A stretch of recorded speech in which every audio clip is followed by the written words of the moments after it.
नमस्कार दोस्तों and welcome to फटाफट और संजी के। मैं विजय सिंह शेखावत। तो आज बात करेंगे श्री कृष्ण परम अनन्य भक्त की। उनकी भक्ति के कारण जहर का प्याला भी अमृत बन गया था। मीराबाई श्री कृष्ण परम अनन्य भक्ति, सिर्फ केवल कृष्ण प्रेम और कोई लालसा नहीं। गोपियाँ भी प्रेम की प्रकाशता है, लेकिन कलयुग में तो मीराबाई ही है। संत महात्मा ऋषि मुनि तो यहाँ तक बताते हैं कि मीराबाई श्री कृष्ण के समय की एक गोपी ही है। अब कृष्ण को पाने वाले लोग कहते हैं हमें भगवान मिलते नहीं, हमें दर्शन नहीं देते, जबकि मीराबाई जी सिर्फ 2 लाइनों में इस पूरी बात का जवाब दे देती है। मीराबाई जी कहते हैं, मेरे तो गिरधर गोपाल दूसरा नहीं कोई। मीराबाई कहती है मेरे तो सिर्फ और सिर्फ कृष्ण है, गिरधर गोपाल है, दूसरा कोई भी नहीं। लेकिन हम सबको अपना मान बैठे हैं, पति को भी, पत्नी को भी, बच्चों को भी। ये सारे संबंध तो कहने के लिए हैं बस, पर असल में तो मेरे तो सिर्फ गिरधर गोपाल है, दूसरा न कोई। मीराबाई जी का परिचय। पुरानी किताबों के अनुसार मीराबाई का जन्म सन 1498 ईस्वी के करीब जोधपुर के चौकड़ी नामक ग्राम में मेड़ता में हुआ। इनके पिताजी का नाम रतन सिंह जी था। मीराबाई का संबंध राजपूत राठौड़ परिवार से था। मीराबाई जी की माँ भी श्री कृष्ण की भक्ति करती थी। एक बार की बात है, एक बारात जा रही थी और मीराबाई उस समय बहुत छोटी थी। और भी छोटे बच्चे थे। ये सब बारात को देख रहे थे।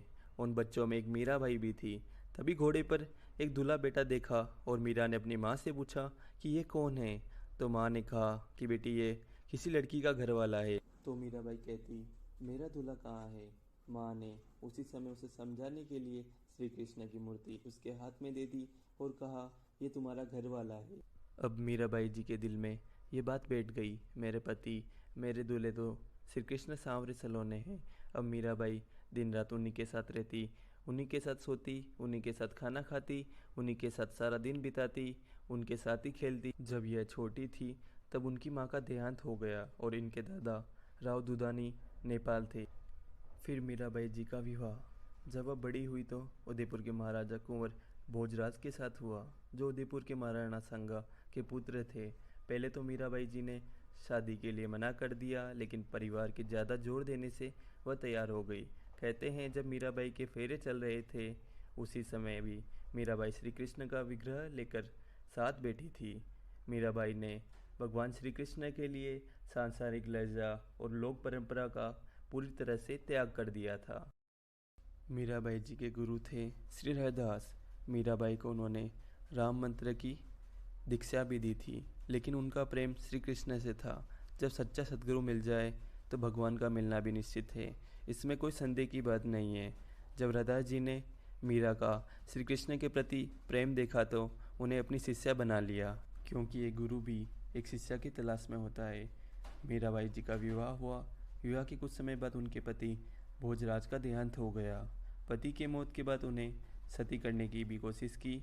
राणा जी ने मीरा को मारने के लिए 2-3 बार कोशिश की, क्योंकि मीराबाई साधु संत के समाज में बैठ जाती, खूब कीर्तन करती और भगवान के मंदिर में नाचती, गाती और झूमती और कृष्ण प्रेम में रोती थी। यह सब भोजराज के सौतेले भाई विक्रमादित्य को पसंद नहीं आता था, इसलिए उन्होंने मीराबाई जी को मारने के लिए एक फूल की टोकरी में जहरीला सांप भेज दिया। लेकिन जैसे ही मीराबाई ने टोकरी खोली तो उसमें से फूल ही फूल निकले और श्री कृष्ण मूर्ति थी। दूसरी बार मीरा को मारने के लिए विष का प्याला भेज दिया और मीराबाई ने उसे श्री कृष्ण का प्रसाद मान के पी लिया। ये विष मीराबाई का कोई नुकसान नहीं पहुंचा पाया। जब काफ़ी मीराबाई इन सब चीज़ों से परेशान हो गई तो उन्होंने श्री तुलसीदास जी को पत्र लिखा। मीराबाई कहती है कि मेरे पति की मृत्यु होने के बाद मुझे ससुराल में बहुत कष्ट दिए जा रहे हैं और मुझे श्री कृष्ण भगवान से दूर किया जा रहा है।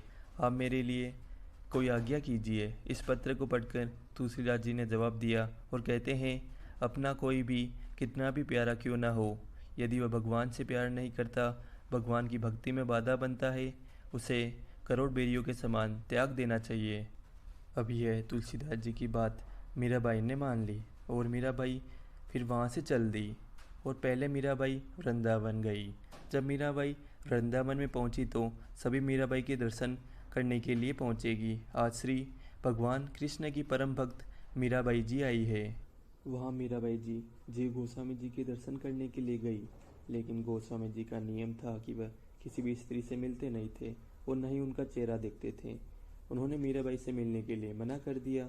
सेवक को उत्तर दिया और कहलवा दिया कि हम पुरुष हैं और स्त्रियों से नहीं मिलते हैं। अब मीराबाई जी गोस्वामी जी की इस बात पर हंस पड़ी और बड़े प्रेम से बोली, भैया हमने सुना था कि वृंदावन में तो केवल एक ही पुरुष है, यहाँ दूसरा पुरुष कहाँ से पैदा हो गया। जब ये उत्तर गोस्वामी जी ने सुना तो दौड़े दौड़े आए और मीरा जी के चरणों में गिर पड़े और कहते हैं, मुझे माफ़ कर दीजिए, आप जैसा कृष्ण भक्त कृष्ण प्रेमी इस दुनिया में ब्रिले ही होते हैं। आज आपने मेरी आंखें खोल दी है। इस कथा का उल्लेख प्रियदास जी की कविता में भी मिलता है। और मीराबाई वृंदावन में रहने लगी और फिर सोचती है कि मेरा ससुराल तो द्वारिका है, मैं क्यों ना हो द्वारिका चली जाऊं, क्योंकि एक स्त्री का अपने पति के ससुराल में होना ही ठीक है। अब मेरे पति तो गिरधर गोपाल है और मेरा ससुराल तो द्वारिका है। ऐसा विचार करके मीराबाई द्वारिका चली गई।